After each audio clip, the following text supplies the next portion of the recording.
Hello, everyone, and welcome to the wolfSSL live webinar Solutions for the Satellite Industry, presented by wolfSSL software engineer András. My name is Cameron, and I'll be moderating the webinar. All attendees will be in listed mode only. If you have any questions, please use the Q&A box. We will host a Q&A session following the presentation. The webinar will also be recorded and made available on YouTube shortly after the presentation. I invite you to follow us on Twitter at wolfSSL, as well as our other social media platforms. Also, feel free to email us if you have any additional questions. And now I'd like to give a brief overview of the company before we head into the technical presentation. Today, wolfSSL secures over 2 billion connections, and we have more than 1,000 OEM customers and dozens of resellers. wolfSSL is made up of over 50 dedicated employees, most of which are engineers. This progress is of course supported by a strong partner network that we're very proud of. Since the beginning, our engineering team has developed several embedded security products, including wolfCrypt with DO178 support, FIPS certification and FIPS ready offering, MQTT up to the V5 specification, SSH v2, TPM 2.0, a secure bootloader known as wolfBoot, as well as Java wrappers and JSSE support, and commercial support for curl. All of these offerings are accompanied by thorough maintenance and support plans up to the 24/7 level.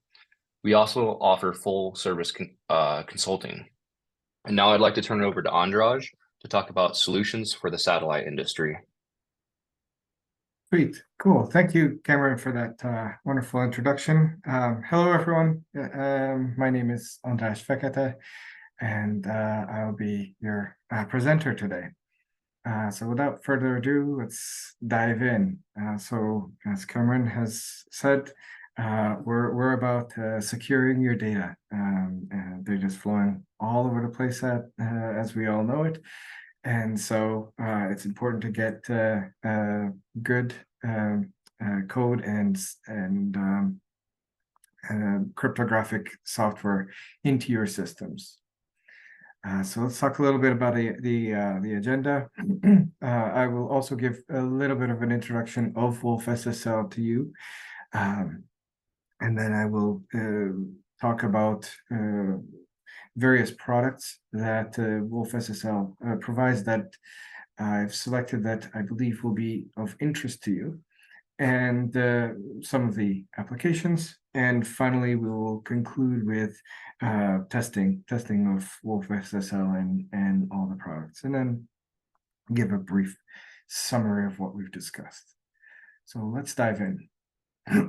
So wolfSSL was founded in 2004, and we have over 2 billion secure connections, whole slew of customers, and are in use in various products throughout the world. We're partnered with numerous companies. You may recognize a bunch of these, and in our partnership, we support their products and their platforms, and being able to deliver secure connections for their customers. The open source partners list continues. We are a open source company. So our source code is up on GitHub, available for anyone to look at, try out, poke around. And these are some of the companies that we work closely with. So for wolfSSL, we have basically 3 areas of focus that we try to support. So the data at rest, of course, anything that's on a physical storage medium to be stored securely, that can be used with encryption and storage at rest. Then there's the data in transit. So anything that goes over the internet or any kind of a network can be secured with our encryption code. Popular examples are the TLS and SSL as well as SSH. Doesn't necessarily have to be over the internet. We also support CAN bus and serial UART devices and things like that as well. Lastly, there's firmware updates for your devices. So it's vitally important, especially in today's world of malware and hackers and all those things, where you want your devices to be updated with the firmware that you yourself developed and not some other nefarious source. So we have some solutions for making that a possibility. So let's take a quick look at what kinds of products that we offer. So I'll go from left to right and touch on some of these. So our wolfCrypt is our base encryption engine that's part of many of our offerings. And in wolfCrypt, it has numerous capabilities such as software-based entropy that uses timing differences in memory access to provide a purely software-derived entropy source with all the fail-safes necessary to adhere to SB 800-90B compliance. So that may be something that's of interest to some of you. We also have timing resistance features built in, and among others. Our wolfCrypt module is also FIPS 140-2 certified and is in the process of getting 140-3. We also have DO 178 certification.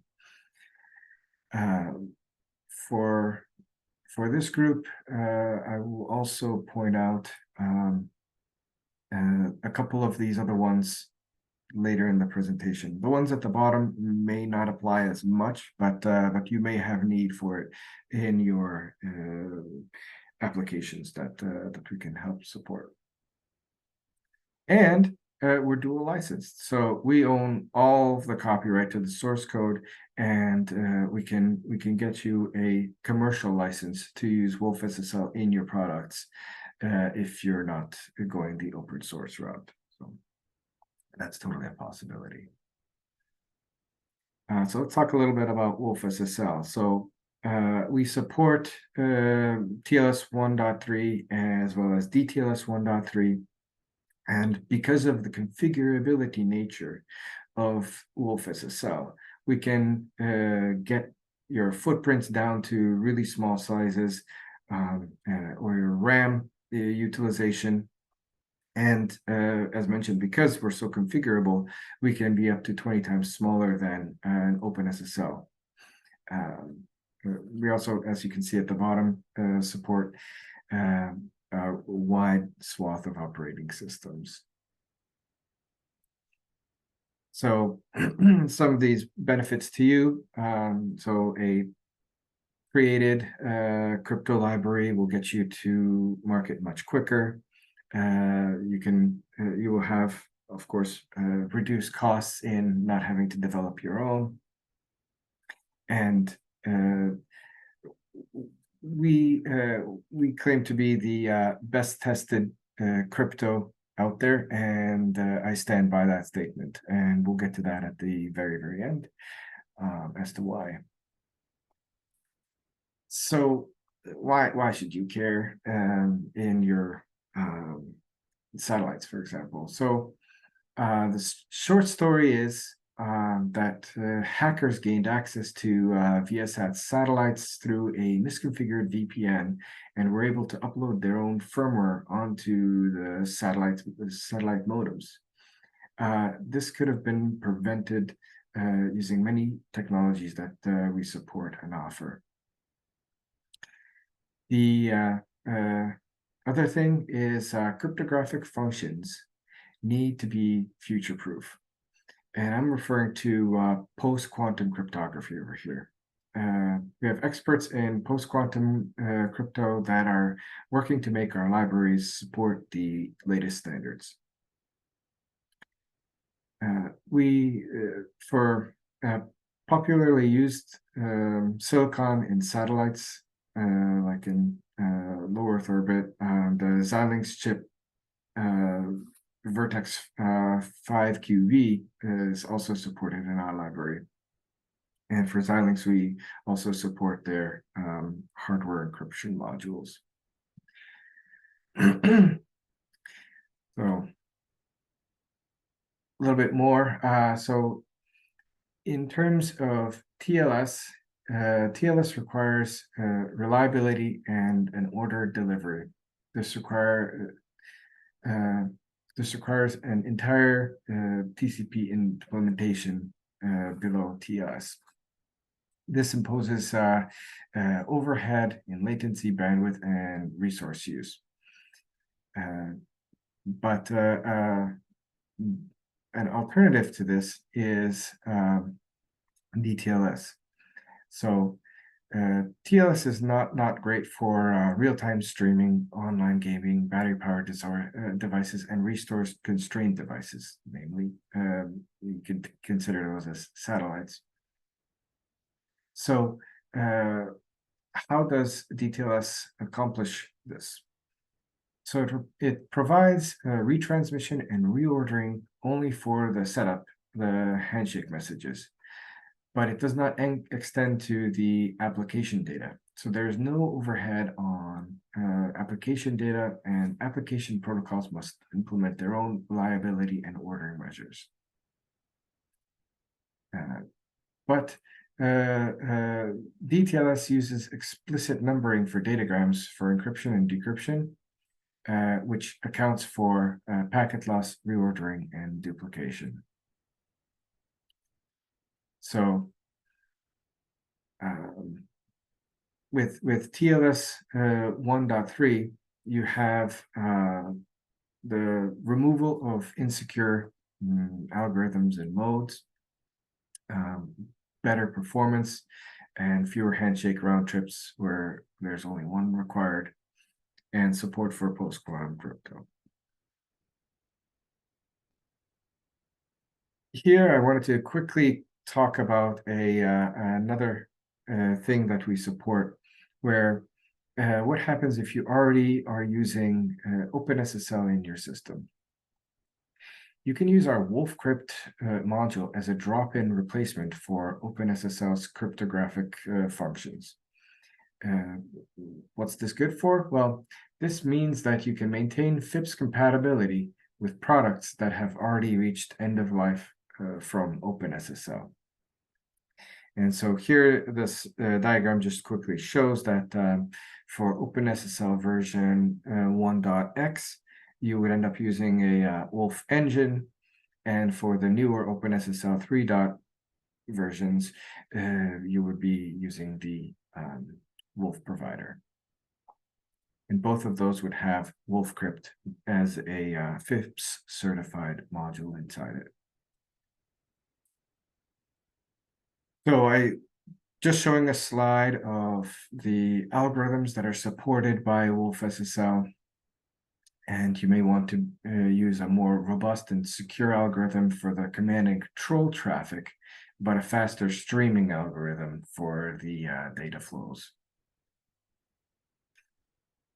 We support all your standard desktop server environments as well as mobile devices. And for bare metal, you can use our libraries directly or with one of the numerous real-time operating systems. Note that on ground base stations, you may be running Red Hat or IBM AIX, which we also support. Some of the cryptographic functions can also be offloaded onto a cryptographic coprocessor. This may be an external chip,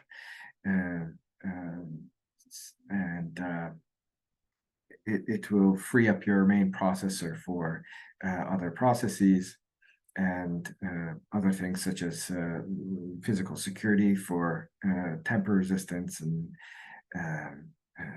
other advantages. So some of the hardware support that is relatable is for example, the ST-Safe A100 chip, as well as Microchip's ATEC-C 508 series. We'll be talking about the Infineon support as well later on in the presentation. Some more hardware that we support, so you can see the list for yourself. Next, I wanted to quickly mention this. FIPS, excuse me. So if you're in the government spaces, launching satellites, you're probably familiar with FIPS, Federal Information Processing Standard. So companies and devices are being certified now for FIPS 140-3 compliance, and we're in the process of getting that. So the need for FIPS compliance is to be accepted by federal agencies as using your device in a government setting, particularly for the U.S. government.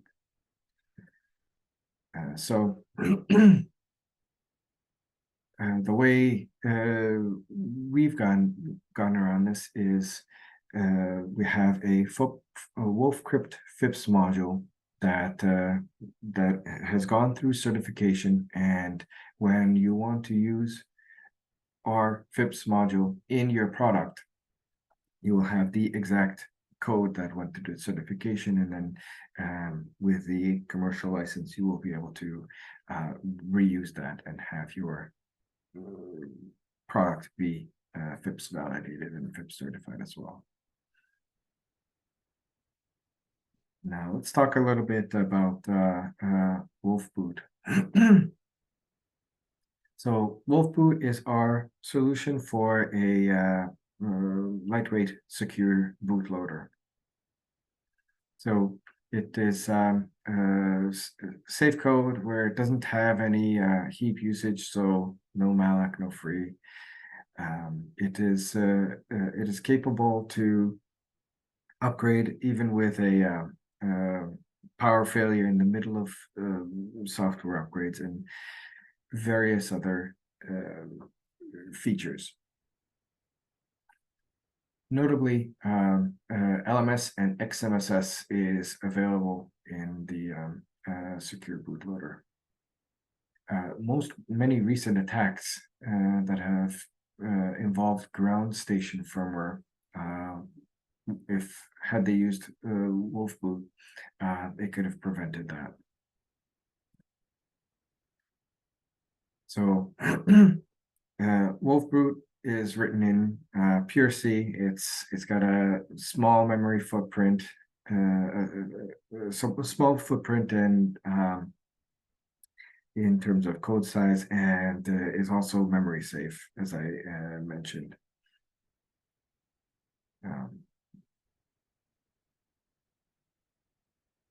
It uses also other capabilities, and can be combined together with things like TPM to create a secure boot, which I will go over in a future slide. We also have some tamper mitigation, like side channel attacks and glitch attacks. Some advanced features of wolfBoot include delta upgrades. So basically, you have a small patch of binary, like say you needed to update a key in your device. You can do that with wolfBoot, as well as revert, so you can undo the patch. there's, as I mentioned, side channel glitch attacks mitigation. And and interruptible swap operations. So this is what I was mentioning with the power failure safety. So if the power was cut, you can still get back to a known good state with the wolfBoot. So talk a bit about wolfTPM. So TPM, Trusted Platform Module, is a cryptographic module that includes key generation and storage capabilities. The specification was developed by the Trusted Computing Group, which started back in November of '99. So it's been around for a while, and includes members like Intel and Microsoft. The TPM 1.1b specification was developed in 2001 and was available in PCs by 2003. TPM 1.2 was developed in 2005 and available in most PCs and servers by 2009. So they get out in a couple year turnaround time. And then TPM 2.0 specification was released in 2013. So that also has been around for quite some time. So some of the features of wolfTPM are listed here. So it's native C code, single IO callback for the hardware interface, and we don't use any external dependencies. And we have experienced engineers in putting TPMs in the sky.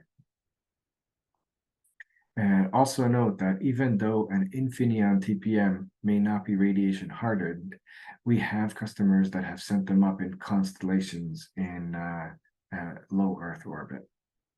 So some of the library features, are for key generation, encryption, decryption, signing, and verify, all the standard things that you would want in a encryption library using an external module. So we support those. And we have plenty of examples that you can use. So just wanted to give a quick picture, a picture's worth 1,000 words. So this is how the whole system ties together in terms of using a TPM with wolfTPM and wolfSSL.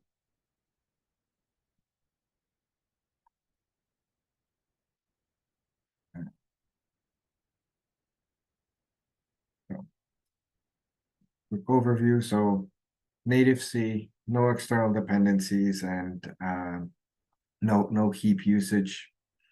And we have the TPM 2.0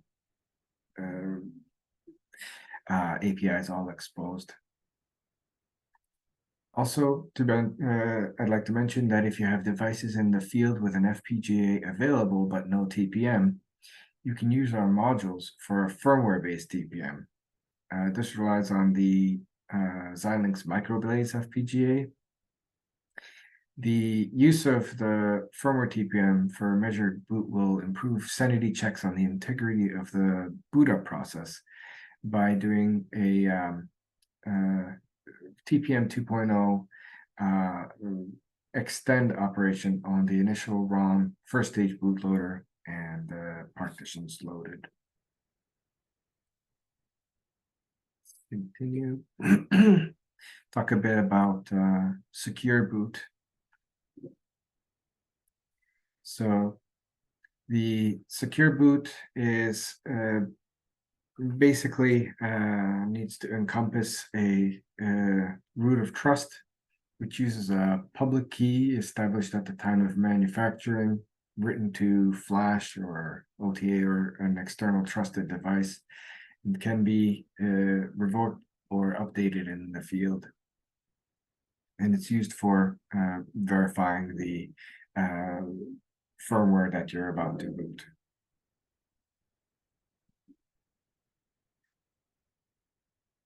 Let's see.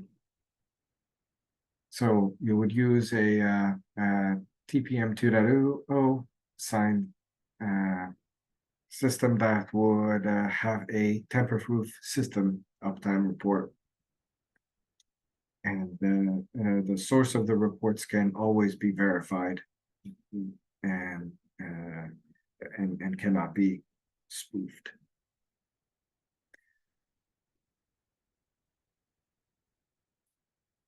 See some more information about secure boot. So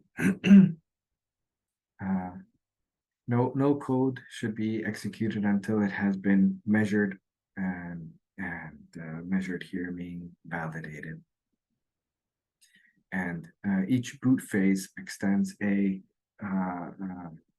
PCR with a calculated hash value, so you can gain that chain. So just as a reminder that wolfBoot has support for the LMS, the Leighton-McCalley signature, and XMSS, the extended Merkle signature scheme, which is a stateful hash-based signature scheme. So we have those available. Other things that I wanted to mention is the software random number generator source. So this wolfEntropy has been available since wolfSSL version 5.4, sorry, 5.5.4. And it's a genuine entropy source as defined in the publication, the SP 890B. And we'll go soon go through the FIPS entry source validation. So and this diagram just kind of shows how it works. We also have wolfDLE, the double layer encryption. So if you have a full drive encryption and need to layer in an additional layer of software encryption, the wolf file encryption is the perfect solution. The application utilizes the FIPS validated wolfCrypt ASGCM encryption decryption algorithm to enhance file security with third-party hardware or software solutions. And so it's got the NIAP certification, and it's CISP listed, and is part of the commercial solutions for classified program. Another thing to mention is, so we have wolfSSH. So this is the part where discussing data in transit. So how do you get your firmware update to the satellite or to the base station, wherever you need to? That's in an encrypted way. So for that, we have wolfSSH, which is a lightweight library that uses wolfCrypt underneath and can securely transmit your firmware updates. Lastly, I wanted to point out we have wolfSentry, which is an intrusion detection and prevention system. So basically, if there's nefarious people trying to break into your satellite, the satellite would start noticing that, hey, there's been a suspicious activity on this port or this IP address or what have you. And so it would disable that traffic without being interrupting other aspects of operation.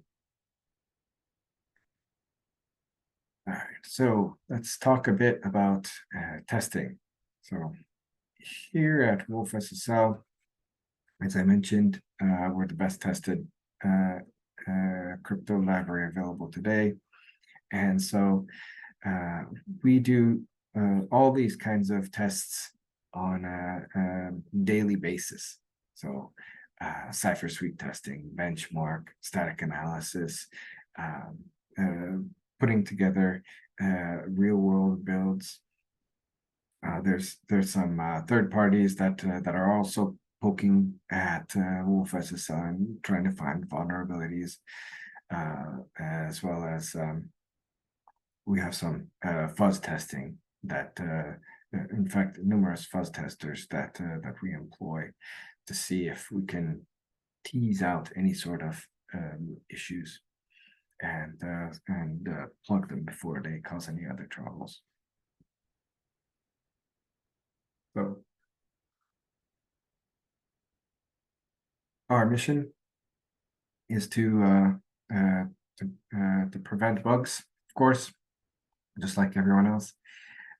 Implementation bugs are a frequent source of vulnerabilities, and we work hard to protect our users. So we invest many hours of critique and review into making our code easy to read, and we provide hundreds of examples and free pre-sales customer support to help ensure our code is used properly and securely. And we create tests specifically designed to protect against user error. So we place sanity checks throughout the source code to detect improper use and safeguard against implementation bugs. And quick lifecycle overview of new features being added in. So on a pull request, the Jenkins master launches, or sorry, actually I should start. The developer first develops their own feature, tests it locally, and then creates a pull request. And then on the pull request is when there's a Jenkins server that launches hundreds of tests, all to complete, and check various corner cases that may arise, and the developer may not have had time to, or the ability to test for. We also have some GitHub actions that you yourself can see and look at, and we've been starting to add more and more public-facing tests. So to better give an overview of outside views for what kinds of tests that we run and applications that we integrate with. And then each night, Jenkins launches more extensive testing. These tests will take many hours to run, especially the fuzz tests. Fuzz testing can go on until infinity. And so we give it a certain time box, but there's other tests and configurations and sanitizers that we run each night. So a little bit of a wrap up here. So one of the things that I wanted to let you know is that if you want to see us face to face, these are the trade shows that we're going to be coming to, and come to our booth. Look us up at if you're going to one of these trade shows. We'd love to talk and chat. In terms of getting started, best place to do it is take us for a test ride. You can download wolfSSL from our website, or you can clone our repo from GitHub. We have a lot of YouTube video tutorials that you can watch. A lot of these webinars, they're recorded and posted to YouTube as well. And we have fantastic support staff that can also answer your questions really quickly if you email support at. So.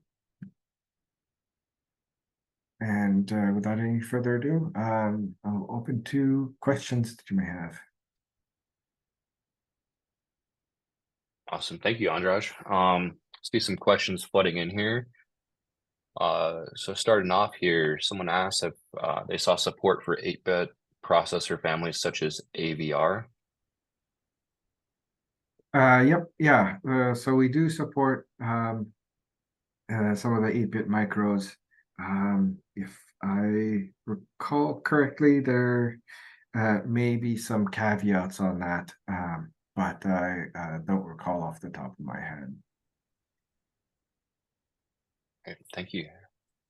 And next, what is the status of RISC-V architecture support? Is it already completed, full weight, or still experimental in this stage? That's a good question. For risk support, I do believe we have some level. I cannot tell for you certain whether it's fully. I believe it is. I'd have to double check.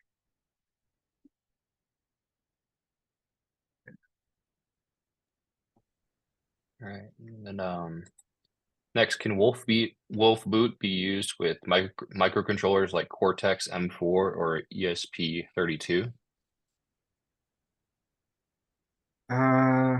For I think we have some examples. So we have actually, this is one thing I meant to point out. We have a ton of examples in not just the wolfSSL repo, but we have a wolfSSL-examples repo as well. And so in there, you will likely find examples for not just a particular company's processors, but particular instances of them as well. So I would go and check out those repositories. Awesome. Thank you. And then next, can it be reasonable to use wolfBoot libraries on internet service network provider network infrastructure elements like routers, or can there be some limitations in this business area? That's a great question. Yeah, I don't see what kind of I don't see a real limitation on that. I mean, um, you're wanting to get even your router be securely updated, so that's a very good application for it. Awesome. Next, wolfSSL webpage about truing contains information that ESP32 and STM32 are supported, but these microcontrollers do not have dedicated TRNG hardware component. How TRNG is achieved there? So that can be done through that thing I was talking about with wolfEntropy. So essentially just looking at how long memory accesses take and doing it that way. Yeah, so I think that's what you would have to do. Awesome. All right, next here. Has wolfBoot been tested with embedded Linux? Yeah, I believe so. Yeah, I think we do that with shoot, the name is escaping me. But yes, I do believe it is. All right. Is secure boot supported for Cortex M7?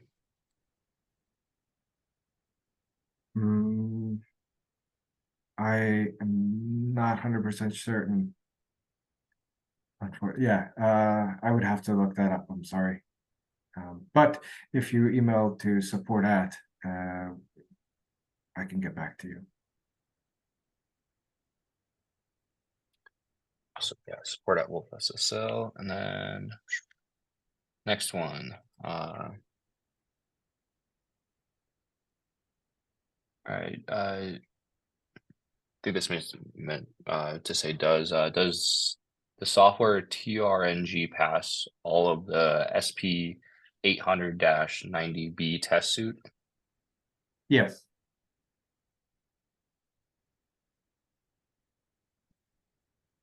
Um, what is the status of our current FIPS 140-3 certificate?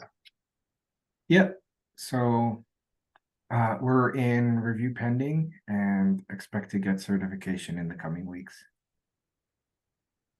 All right. Thank you. Do you have a way to evaluate your FIPS library? Yeah, good question. So you can use the one online open source version of wolfSSL, and it has a FIPS ready version. And this should be as close to as you can get to an official commercial release. Awesome. Thank you. And then one last one here, it looks like. Um, is there example code that we can use? Yeah, so that's what I was mentioning in the wolfSSL repo. There's a bunch of example codes in various IDEs that you can use, as well as another repository called wolfSSL-examples, where it has even more examples dedicated for particular products and processors and things like that.